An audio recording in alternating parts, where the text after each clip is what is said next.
তো চলো আজকের মেনুতে কি আছে। আছে গরম গরম ভাত, আর আছে এখানে হেলাঞ্চা শাক দিয়ে মাছের মাথা দিয়ে রান্না করেছি। আজকে নিরামিষ, দুইজনাই বাড়িতে নেই, যার জন্যে আমি আমার মতো করে রান্না করে নিয়েছি। তো এই হেলাঞ্চা শাকটা মাছের মাথা দিয়ে বা মাছ দিয়ে রান্না করলে খেতে খুব ভীষণ ভালো লাগে। তো এরা নিরামিষ খায় বলে আর রান্না করতে পারি না। তো যাই হোক, এর হেলাঞ্চা শাকের শুক্তো আর চাল কুমড়োর ঘন্ট, আর এখানে করেছি কাতলা মাছ দিয়ে আলু দিয়ে মাখা মাখা করে রান্না করেছি।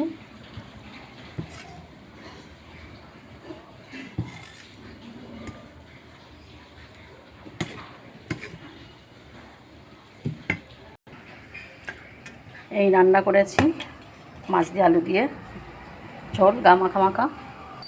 আর যেটা আছে আমের আচার, আচারই হয়ে গেছে চাটনি করতে গিয়ে, সেই জন্যে আচারই বললাম। তো মেনু সাজানো কমপ্লিট, আর বাকি ছিল লঙ্কা, তো দিয়ে দিলাম। তো এই ছিল চাল কুমড়োর ঘন্ট, রাতে রুটি দিয়ে খাওয়া যাবে বলে করেছি। তো যাই হোক, এই ছিল আজ আমার দুপুরের মেনু। তো মেনুটা কেমন হয়েছে অবশ্যই কমেন্ট করে জানিও। আর জানি তোমরা পাশে আছো, তবু পাশে থেকো, সাথে থেকো, লাইক কমেন্ট অবশ্যই দিও। তো চলো কমেন্ট করে জানিও মেনুটা কেমন হয়েছে। আজকের মতো টাটা।